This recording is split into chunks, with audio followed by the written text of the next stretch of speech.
ॐ जयन्ती मङ्गला काली भद्रकाली कपालिनी दुर्गा क्षमा शिवा धात्री स्वाहा स्वधा नमोऽस्तु ते।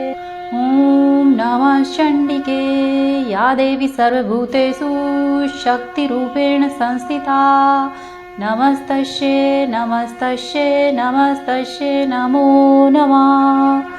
बोलो ओंकारा शेर वाले का बोल सच्चे दरबार की जय। हे जगदम्बे, मैं आपकी सेविका आपके श्री चरणों में छोटी सी सेवा अर्पित करना चाहती हूँ। हे अम्बे, यदि मुझसे इसमें कोई त्रुटि हो, कोई भूल चूक हो तो मुझे माफ़ करना। हे मैया, मेरे सिर पर सदा ही अपना हाथ रखना। बोलो ओंकारा शेर वाले का बोल सच्चे दरबार की जय। आज आप सुनेंगे दुर्गा सप्तशती का पहला अध्याय।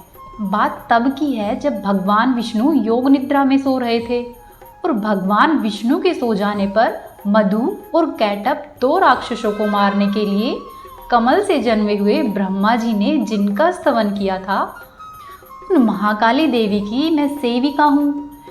महाकाली अपने 10 हाथों में खड्ग, चक्र, गदा, बाण, धनुष, परिघ, शूल, भिशुंडी, मस्तक और शंख धारण करती है। माता के 3 नेत्र हैं और समस्त ही अंगों में दिव्य आभूषण है। उनके शरीर की कांति नीली मणि के समान है और वे 10 मुख और 10 पैरों से सुशोभित है। ऐसी सुंदर माता को मैं प्रणाम करती हूँ। यह कथा ब्रह्मा जी मुनीश्वर से सुना रहे हैं। ब्रह्मा जी कहते हैं कि पूर्व काल की बात है। स्वारोचिष मनवंतर में सूरत नाम के एक राजा थे जो कि चैत्र वंश में उत्पन्न हुए थे। उनका समस्त ही भूमंडल पर अधिकार था। वे राजा अपनी प्रजा का अपनी ओर से पुत्रों की भांति धर्मपूर्वक पालन करते थे। तो भी उस समय काल विध्वंसी नाम के क्षत्रिय उन राजा के शत्रु हो गए और राजा सूरत की दंड नीति बड़ी ही प्रबल थी। फिर भी उनका शत्रुओं के साथ संग्राम हुआ। यद्यपि कोल विध्वंसी संख्या में कम थे, फिर भी उन्होंने राजा सूरत को युद्ध में हरा दिया। तब वे राजा युद्ध भूमि से अपने नगर को लौट आए और केवल अपने देश के राजा होकर रहने लग गए। समूची ही पृथ्वी से अब उनका अधिकार जाता रहा, किंतु वहां पर भी उन प्रबल शत्रुओं ने उस समय महाभाग राजा सूरत पर आक्रमण कर दिया। तब राजा का बल अत्यधिक ही क्षीण हो चला था। इसीलिए उनके दुष्ट, बलवान और दुरात्मा मंत्रियों ने वहां पर उनकी राजधानी में भी राजकीय सेना और खजाने को हथिया लिया। सूरत राजा का प्रभुत्व बिल्कुल ही नष्ट हो चुका था। इसीलिए वे शिकार खेलने के बहाने घोड़े पर सवार हुए और वहां से अकेले ही एक घने जंगल में चले गए। जंगल में जाकर राजा सूरत ने मेधा मुनि का आश्रम देखा। वहां पर अनेकों हिंसक जीव अपने अपने स्वभाव की हिंसा को छोड़कर प्रेम पूर्वक रह रहे थे। वे सभी परम शांत स्वभाव से रहते थे। मुनि के बहुत से शिष्य उस वन की शोभा बढ़ा रहे थे। वहां जाने पर मुनि ने उनका स्वागत सत्कार किया और वे उन मुनि के आश्रम पर इधर उधर घूमते हुए कुछ समय तक रहे। फिर ममता से विवश होकर राजा इस प्रकार से सोचने लगे कि ओहो, मेरा कैसा दुर्भाग्य है। पूर्व काल में मेरे पूर्वजों ने जिनका पालन पोषण किया, वही नगर आज मुझसे दूर है। पता नहीं मेरे दुराचारी भृत्यगण उसकी धर्मपूर्वक रक्षा करते हैं या फिर नहीं करते। जो सदा ही मद की वर्षा करने वाला और शूरवीर था, वह मेरा प्रधान हाथी अब शत्रु के अधीन होकर न जाने किन भोगों को भोगता होगा। जो लोग मेरी कृपा, धन और भोजन पाने से सदा ही मेरे पीछे पीछे चलते थे, वे निश्चय ही अब दूसरे राजाओं का अनुसरण करते होंगे। उन अपव्ययी लोगों के द्वारा सदा ही खर्च होते रहने के कारण अत्यंत ही कष्ट से जमा किया हुआ मेरा खजाना अवश्य ही खाली हो जाएगा। ये तथा और भी कई बातें राजा सूरत निरंतर ही सोचते रहते थे। एक दिन राजा ने मेधा ऋषि के आश्रम के निकट एक वैश्य को देखा और उस वैश्य से पूछा कि हे भाई, तुम कौन हो? यहाँ पर तुम्हारे आने का क्या कारण है और तुम दुखी क्यों हो? तुम अनमने से क्यों दिखाई दे रहे हो? राजा सूरत का यह प्रेम पूर्वक कहा हुआ वचन सुनकर वैश्य ने विनीत भाव से उन्हें प्रणाम करके कहा कि हे राजन, मैं धनियों के कुल में उत्पन्न एक वैश्य हूँ। मेरा नाम समाधि है। मेरे दुष्ट पुत्रों और मेरी स्त्री ने धन के लोभ में मुझे घर से बाहर निकाल दिया। मैं इस समय धन, स्त्री और पुत्रों से वंचित हूँ। मेरे विश्वसनीय बंधुओं ने ही मेरा धन लेकर मुझे खुद से दूर कर दिया है। इसीलिए ही दुखी होकर मैं इस वन में चला आया हूँ। यहाँ पर रहकर मैं इस बात को नहीं जानता हूँ कि मेरे पुत्र, मेरी स्त्री और मेरे स्वजन कुशलता पूर्वक है या नहीं है। इस समय घर में वे कुशल से रहते हैं अथवा उन्हें कोई कष्ट है। वे मेरे पुत्र कैसे हैं? क्या वे सदाचारी है अथवा दुराचारी हो गए हैं? फिर राजा कहते हैं कि हे वैश्य, जिन लोभी स्त्री और पुत्रों ने धन के कारण तुम्हें घर से निकाल दिया है, उनके प्रति तुम्हारे चित्त में इतना स्नेह क्यों है? तब वैश्य बोला कि आप मेरे विषय में जैसी बातें कहते हैं वह सब ठीक है, किंतु मैं क्या करूं? मेरा मन निष्ठुर नहीं है। जिन्होंने धन के लालच में पड़कर पिता के प्रति स्नेह, पति के प्रति प्रेम तथा आत्मीय जन के प्रति अनुराग को त्याग दिया है और मुझे घर से निकाल दिया है, उनके प्रति फिर भी मेरे हृदय में इतना अधिक स्नेह है। हे महामते, गुणहीन बंधुओं के प्रति भी जो मेरा चित्त इस प्रकार से प्रेममग्न हो रहा है, यह क्या है? इस बात को मैं जानकर भी नहीं जान पाता हूँ। उनके लिए मैं लंबी सांसें ले रहा हूँ और मेरा हृदय अत्यधिक दुखी हो रहा है। उन लोगों में प्रेम का सर्वथा अभाव है, तो भी उनके प्रति मेरा मन निष्ठुर नहीं हो पाता। हे महामते, इसके लिए मैं क्या करूं? फिर ब्रह्मा जी कहते हैं कि हे ब्राह्मण, उसके बाद राजाओं में श्रेष्ठ सूरत और वह समाधि नामक वैश्य दोनों ही साथ साथ मेधा मुनि की सेवा में उपस्थित हुए और उनके साथ यथायोग्य न्याय के अनुकूल विनय पूर्वक बर्ताव करके वहां पर बैठ गए। तत्पश्चात वैश्य और राजा ने कुछ वार्तालाप आरंभ किया। राजा ने कहा कि हे भगवान, मैं आपसे एक बात पूछना चाहता हूँ। हे मुनि, कृपया करके मेरी समस्या का समाधान करें। मेरा चित्त अपने अधीन न होने के कारण वह बात मेरे मन को बहुत ही दुख देती है। जो राज्य मेरे हाथ से चला गया है, उसमें और उसके संपूर्ण अंगों में मेरी ममता बनी हुई है। हे मुनि श्रेष्ठ, यह जानते हुए भी कि वह अब मेरा नहीं है, अज्ञानी की ही भांति मुझे उसके लिए दुख होता है। ऐसा क्यों है? और हे मुनि श्रेष्ठ, यह वैश्य भी अपने घर से अपमानित होकर आया है। इसके पुत्र और स्त्री व इसके भाइयों ने इसे छोड़ दिया है। स्वजनों ने भी इसका परित्याग कर दिया है, तो भी यह उनके प्रति अत्यधिक ही हार्दिक स्नेह रखता है। इस प्रकार यह वैश्य और मैं, हम दोनों ही बहुत दुखी हैं। जिसमें प्रत्यक्ष दोष देखा गया है, उस विषय के लिए भी हमारे मन में ममता क्यों पैदा हो रही है? हे महामुने, यद्यपि हम दोनों समझदार हैं, तो भी हमारे मन में जो मोह पैदा हुआ है, यह क्या है? विवेक शून्य पुरुषों की ही भांति मुझ में और इसमें भी यह मूर्खता क्यों दिखाई दे रही है? तब महर्षि बोले कि हे महाभाग, विषय मार्ग का ज्ञान सब जीवों को है। इस प्रकार विषय भी सबके लिए अलग अलग है। कुछ प्राणी दिन में नहीं देखते, वहीं दूसरी तरफ कुछ प्राणी रात में नहीं देखते हैं, तथा कुछ जीव दिन और रात दोनों में देखते हैं, तथा कुछ जीव ऐसे भी हैं जो दिन में भी और रात्रि में भी देख ही नहीं पाते हैं। यह ठीक है कि मनुष्य समझदार होते हैं, किंतु केवल मनुष्य ही समझदार होते हैं ऐसा नहीं है। पशु, पक्षी और मृग आदि सभी प्राणी समझदार होते हैं। मनुष्यों की समझ भी वैसी ही होती है जैसी उन मृग और पक्षियों की होती है, तथा जैसी मनुष्य की होती है वैसी ही उन मृग व पक्षियों की समझ होती है, तथा यह अन्य बातें भी प्राय दोनों में समान हो सकती है।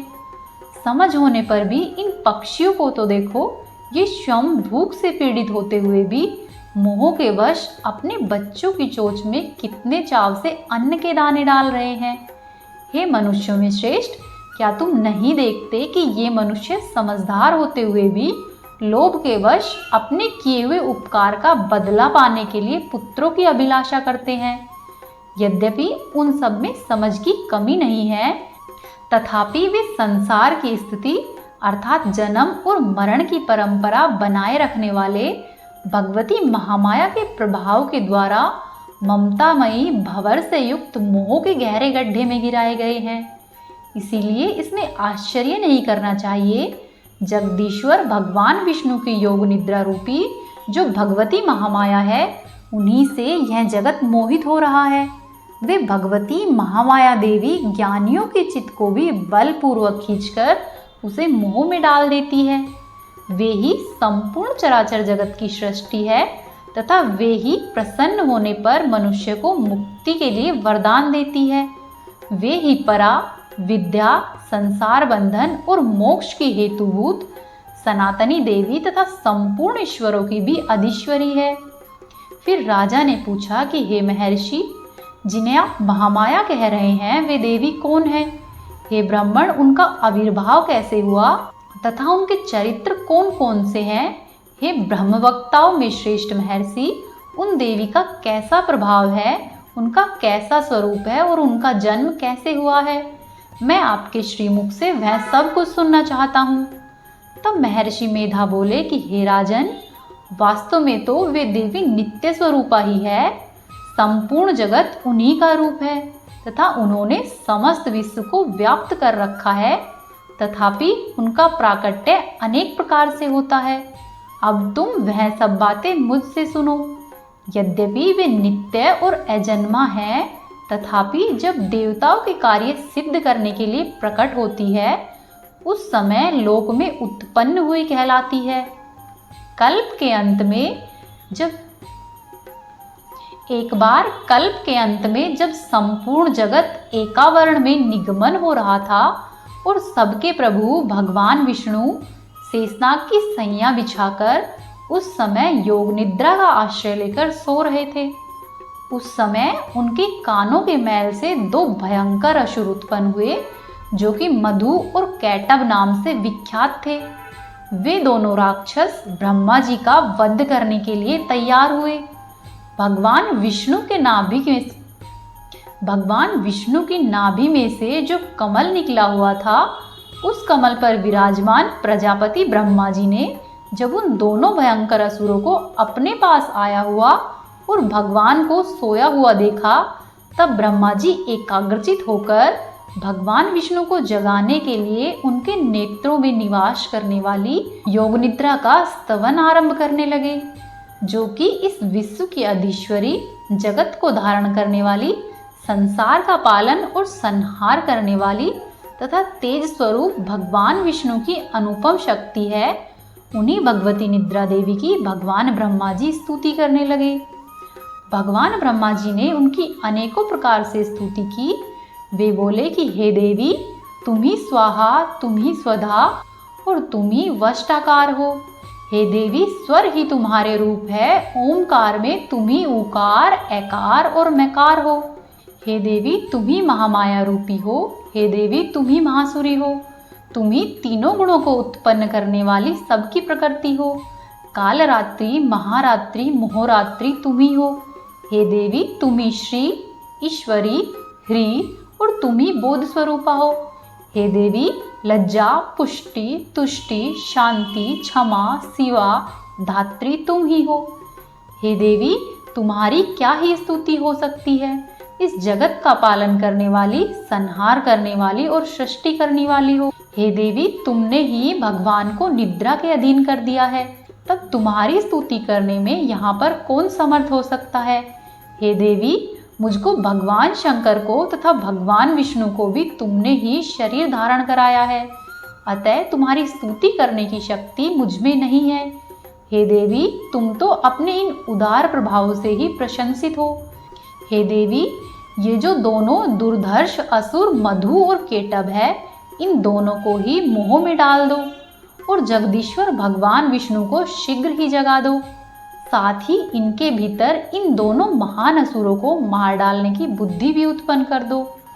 फिर आगे महर्षि मेधा कहते हैं कि हे राजन, जब ब्रह्मा जी ने वहां पर मधु और कैटब को मारने के उद्देश्य से भगवान विष्णु को जगाने के लिए तमोगुण की अधिष्ठात्री देवी योग निद्रा की इस प्रकार से स्तुति की, तब वे भगवान के नेत्र, मुख, नासिका, बाहु, हृदय और वक्ष स्थल से निकलकर अव्यक्त जन्मा ब्रह्मा जी की दृष्टि के समक्ष खड़ी हो गई। योग निद्रा से मुक्त होने पर जगत के स्वामी भगवान जनार्दन उस एकार्णव के जल में शेषनाग की सैया से जाग उठे। फिर भगवान ने उन दोनों असुरों को देखा। वे दुरात्मा मधु और कैटब अत्यंत ही बलवान तथा पराक्रमी थे और क्रोध से लाल आंखें किए हुए ब्रह्मा जी को खा जाने के लिए तैयार हो रहे थे। तब भगवान श्रीहरि ने उठकर उन दोनों के साथ 5000 वर्षों तक केवल बाहु युद्ध किया। वे दोनों भी अत्यंत ही बल के कारण तैयार हो रहे थे। इधर महामाया ने भी उन्हें मोह में डाल रखा था, इसीलिए वे दोनों भगवान विष्णु से कहने लगे कि हे विष्णु, हम तुम्हारी वीरता से संतुष्ट हैं, अब तुम हम लोगों से कोई वरदान मांगो। तब श्री भगवान बोले कि यदि तुम दोनों मुझ पर प्रसन्न हो तो मेरे हाथों से मारे जाओ। मुझे बस इतना ही वरदान चाहिए, यहाँ दूसरे वर से मुझे क्या लेना है। तब महर्षि कहते हैं कि इस प्रकार से धोखे में आ जाने पर जब उन्होंने संपूर्ण ही जगत में जल ही जल देखा, तब कमल नयन भगवान से कहा कि जहाँ पर पृथ्वी जल में डूबी हुई नहीं हो, जहाँ पर सूखा स्थान हो, तुम वहीं पर हमारा वध करो। तब भगवान विष्णु ने उन्हें तथास्तु कहा और शंख, चक्र और गदा धारण करने वाले भगवान ने उन दोनों के मस्तक अपनी जांग पर रखकर चक्र से काट डाले। इस प्रकार से ये देवी महामाया ब्रह्मा जी की स्तुति करने पर स्वयं प्रकट हुई थी। हे राजन, अब पुनः तुमसे उनके प्रभाव का वर्णन कहता हूँ। पहला अध्याय यहीं पर समाप्त हुआ। अब आप सुनिए दूसरा अध्याय। इससे पहले एक बार प्रेम पूर्वक दोनों हाथ उठाइए और बोलिए अम्बे मात की जय। जो कमल के आसन पर बैठी हुई है, प्रसन्न मुख वाली महिषासुर मर्दनी भगवती महालक्ष्मी है, मैं उनकी वंदना करती हूँ। जो अपने हाथों में अक्षमाला, फरसा, गदा, बाण, वज्र, पदम, धनुष, दंड, शक्ति, खड्ग, ढाल, शंख, घंटा, मधुपात्र, शूल, पाश और चक्र धारण करती है, मैं उन भगवती देवी को प्रणाम करती हूँ। हे भगवती देवी, आपके चरणों में मेरी श्रद्धा सदा ही बनी रहे। आगे ऋषि कहते हैं कि पूर्व काल में देवताओं और असुरों में पूरे 100 वर्षों तक घोर संग्राम हुआ। उस संग्राम में असुरों का स्वामी महिषासुर था और देवताओं के नायक इंद्र थे। उस युद्ध में देवताओं की सेना महाबली असुरों से परास्त हो गई थी। संपूर्ण देवताओं को जीतकर महिषासुर स्वयं इंद्र बन बैठा था। तब पराजित देवता प्रजापति ब्रह्मा को आगे करके उस स्थान पर गए जहाँ पर भगवान शंकर और विष्णु जी विद्यमान थे। देवताओं ने महिषासुर के पराक्रम तथा अपनी पराजय का पूरा वृतांत उन दोनों देवेश्वरों से विस्तार पूर्वक कह सुनाया।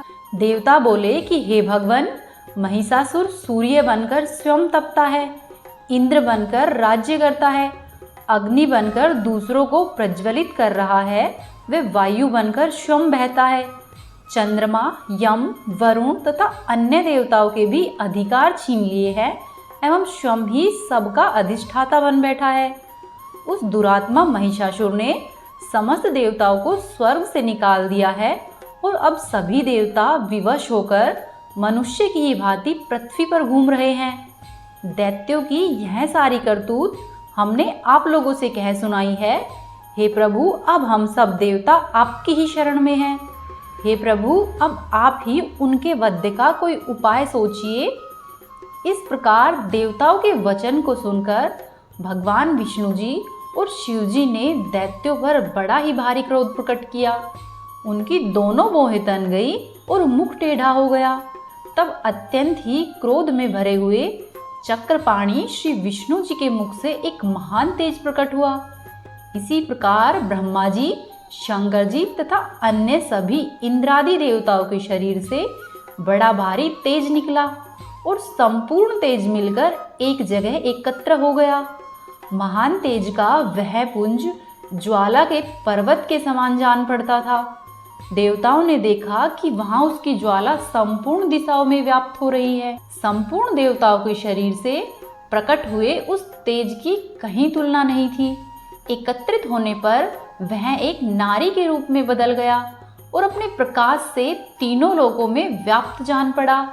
भगवान शंकर का जो तेज था, उस तेज से देवी का मुख प्रकट हुआ और यमराज के तेज से देवी के सिर में बाल निकल आए। श्री विष्णु भगवान के तेज से उसकी भुजा उत्पन्न हुई। चंद्रमा के तेज से दोनों स्तनों का और इंद्र के तेज से कटि प्रदेश का प्रादुर्भाव हुआ। वरुण के तेज से जंघा और पिंडली तथा पृथ्वी के तेज से नितंब भाग प्रकट हुए। ब्रह्मा जी के तेज से दोनों चरण और सूर्य के तेज से उसकी उंगलियां प्रकट हुई। वसुओं के तेज से हाथों की अंगुलियां और कुबेर के तेज से देवी की नासिका प्रकट हुई। उस देवी के दांत प्रजापति के तेज से और तीनों नेत्र अग्नि के तेज से प्रकट हुए। उसकी बोहे संध्या के और कान वायु के तेज से उत्पन्न हुए। इस प्रकार अन्यान्य देवताओं के तेज से भी उस कल्याणमयी देवी का आविर्भाव हुआ। तदंतर समस्त देवताओं के तेज पुंज से प्रकट हुई देवी को देखकर महिषासुर के सताए हुए देवता बहुत अधिक प्रसन्न हुए। इसके पश्चात पिनाकधारी भगवान शंकर ने अपने शूल से एक त्रिशूल निकालकर उन्हें दिया। फिर भगवान विष्णु ने भी अपने चक्र में से एक चक्र उत्पन्न करके भगवती को अर्पण किया। वरुण ने उन्हें शंख भेंट किया, अग्नि ने उन्हें शक्ति दी और वायु ने धनुष तथा बाण से भरे हुए 2 तरकश देवी को प्रदान किए। सहस्त्र नेत्रों वाले देवराज इंद्र ने अपने वज्र से एक वज्र उत्पन्न करके देवी को अर्पित किया और ऐरावत हाथी से उतारकर एक घंटा भी देवी को प्रदान किया। यमराज ने कालदंड से दंड, वरुण ने पाश, प्रजापति ने स्फटिक की माला तथा ब्रह्मा जी ने कमंडल भेंट किया। सूर्य ने देवी के समस्त रोमकूपों में अपनी किरणों का तेज भर दिया। काल ने उन्हें चमकती हुई ढाल और तलवार प्रदान की। क्षीर समुद्र ने उज्ज्वल हार तथा कभी जीर्ण न होने वाले 2 दिव्य वस्त्र भेंट किए। साथ ही उन्होंने दिव्य चूड़ामणि, 2 कुंडल, कड़े, उज्ज्वल अर्धचंद्र, सब भुजाओं के लिए केयूर, दोनों चरणों के लिए नुपुर, गले की सुंदर हंसली और सब अंगुलियों में पहनने के लिए रत्नों की बनी हुई अंगूठियां भी देवी को प्रदान की। विश्वकर्मा जी ने देवी को अत्यंत ही निर्मल फरसा भेंट किया। साथ ही अनेक प्रकार के अस्त्र और अभेद्य कवच देवी को प्रदान किए। इनके सिवा मस्तक और वक्षस्थल पर धारण करने के लिए कभी न कुंभलाने वाली कमलों की माला प्रदान की। जल्दी ने उन्हें सुंदर कमल का फूल भेंट किया। हिमालय ने सवारी के लिए सिंह तथा भांति भांति के रत्न समर्पित किए। धन के अध्यक्ष कुबेर देव ने मधु से भरा हुआ पात्र दिया तथा संपूर्ण नागों के राजा शेषनाग ने, जो पूरी पृथ्वी को धारण करते हैं, उन्होंने बहुमूल्य मणियों से विभूषित नागहार को भेंट किया। इसी प्रकार अन्य देवताओं ने भी आभूषण और अस्त्र शस्त्र देकर देवी को सम्मानित किया। तत्पश्चात देवी ने बारंबार अट्ठास पूर्वक उच्च स्वर से गर्जना की। उनके भयंकर नाद से संपूर्ण ही आकाश गुंजायमान हो उठा। देवी का वह अत्यंत उच्च स्वर से किया हुआ सिंहनाद कहीं न समा सका। आकाश उसके समान छोटा प्रतीत होने लगा। उससे बड़े ही जोर की प्रतिध्वनि हुई, जिससे संपूर्ण विश्व में हलचल मच गई और समुद्र लहराने लगे और कांप उठे। पृथ्वी डोलने लग गई और समस्त पर्वत हिलने लगे। उस समय देवताओं ने अत्यंत ही प्रसन्नता के साथ सिंह वाहिनी भवानी से कहा कि हे देवी, तुम्हारी जय हो। हे देवी, तुम अब हमारा उद्धार कर सकती हो। साथ ही महर्षियों ने भक्ति भाव से विनम्र होकर उनका स्तवन किया। संपूर्ण त्रिलोकी को क्षोभग्रस्त देखकर दैत्यगण अपनी समस्त सेना को कवच आदि से सुसज्जित करके हाथों में हथियार लेकर सहसा ही उठकर खड़े हो गए। उस समय महिषासुर ने बड़े ही क्रोध में आकर कहा कि यह क्या हो रहा है। फिर वह संपूर्ण असुरों से घिरकर उस सिंहनाद की ओर लक्ष्य करके दौड़ा और आगे पहुंचकर उसने देवी को देखा। वहां पर देवी अपनी प्रभा से तीनों लोगों को प्रकाशित कर रही थी। उनके चरणों के भार से पृथ्वी दबी जा रही थी। देवी के माथे के मुकुट से आकाश में अनेकों रेखा सी खिंच रही थी तथा वे देवी अपने धनुष की टंकार से सातों पातालों को क्षुब्ध कर रही थी। देवी अपनी हजारों भुजाओं से संपूर्ण दिशाओं को आच्छादित करके खड़ी थी। तदंतर उनके साथ दैत्य का युद्ध आरंभ हो गया। अनेक प्रकार के अस्त्र व शस्त्रों के प्रहार से संपूर्ण ही दिशाएं उद्भासित होने लगी। चिक्षुर नामक महान असुर महिषासुर का नायक था, वह देवी के साथ युद्ध करने लगा। अन्य दैत्यों की चतुरांगिनी सेना को साथ लेकर चामर भी लड़ने के लिए आ पहुंचा। 60,000 रथियों के साथ आकर उदग्र नामक महादैत्य ने लोहा लिया।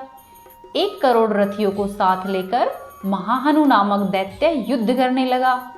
जिसके रोए तलवार के समान तीखे थे, वह असिलोमा नामक महादैत्य 5 करोड़ रथी सैनिकों के सहित युद्ध में आकर खड़ा हो गया। 60 लाख रथियों से घिरा हुआ बाष्कल नामक दैत्य भी उस युद्ध भूमि में लड़ने लगा। परिवारित नामक राक्षस हाथी सवार और घुड़सवारों के अनेक दलों तथा 1 करोड़ रथियों की सेना को लेकर युद्ध करने लगा। बिडाल नामक दैत्य 5 अरब रथियों से घिरकर लोहा लेने लगा। इनके अतिरिक्त और भी हजारों महादैत्य रथ, हाथी और घोड़े की सेना को लेकर वहां पर देवी के साथ युद्ध करने लग गए। स्वयं महिषासुर भी उस रणभूमि में कोटि कोटि सहस्त्र रथ, हाथी और घोड़े की सेना के साथ घिरकर आ खड़ा हुआ। वे दैत्य देवी के साथ तोमर, भिंदिपाल, शक्ति, मूसल, खड़ग, फरसा और पटिश आदि अस्त्र शस्त्रों का प्रहार करते हुए युद्ध कर रहे थे। कुछ दैत्यों ने उन पर शक्ति का प्रहार किया, कुछ ने उन पर पाश फेंके तथा कुछ दूसरे दैत्यों ने खड़ग का प्रहार करके देवी को मार डालने का प्रयास किया। देवी ने भी क्रोध में भर भर कर खेल ही खेल में उनको अपने अस्त्र शस्त्रों की वर्षा करके दैत्यों के वे समस्त अस्त्र शस्त्र काट डाले। उनके मुख पर परिश्रम या थकावट का रंच मात्र भी चिन्ह नहीं था। देवता और ऋषि उनकी स्तुति करते थे और वे भगवती परमेश्वरी दैत्यों के शरीर पर अस्त्र और शस्त्रों की वर्षा करती रही। देवी का वाहन सिंह भी क्रोध में भरकर गर्दन के बालों को हिलाता हुआ असुरों की सेना में इस प्रकार से विचरने लगा मानो वनों में दावानल फैला रहा हो। रणभूमि में दैत्यों के साथ युद्ध करती हुई अंबिका देवी ने जितनी बार श्वास छोड़ा, देवी का वह श्वास तत्काल ही सैकड़ों और हजारों गणों के रूप में प्रकट हो गया और परशु, बिंदिपाल, खड़ग तथा पटिश आदि अस्त्रों के द्वारा असुरों का सामना करने लगा। देवी की शक्ति से बढ़े हुए वे सभी गण असुरों का नाश करते हुए नगाड़ा और शंख आदि बाजे बजाने लगे। उस संग्राम महोत्सव में कितने ही गण मृदंग बजा रहे थे। तदंतर देवी ने त्रिशूल से, गदा से, शक्ति की वर्षा से और खड़ग आदि से सैकड़ों महादैत्यों का संहार कर डाला। कितनों को ही घंटे के भयंकर नाद से मूर्छित करके मार गिराया। देवी ने बहुतेरे दैत्यों को पास से बांधकर धरती पर घसीटा। कितने ही दैत्य उनकी तीखी तलवार की मार से 2 टुकड़ों में कट गए। कितनी ही गदा की चोट से घायल होकर पृथ्वी पर सो गए। कितने ही दैत्यों की मूसल से मारकर आहत होने पर रक्त वमन करने लगे।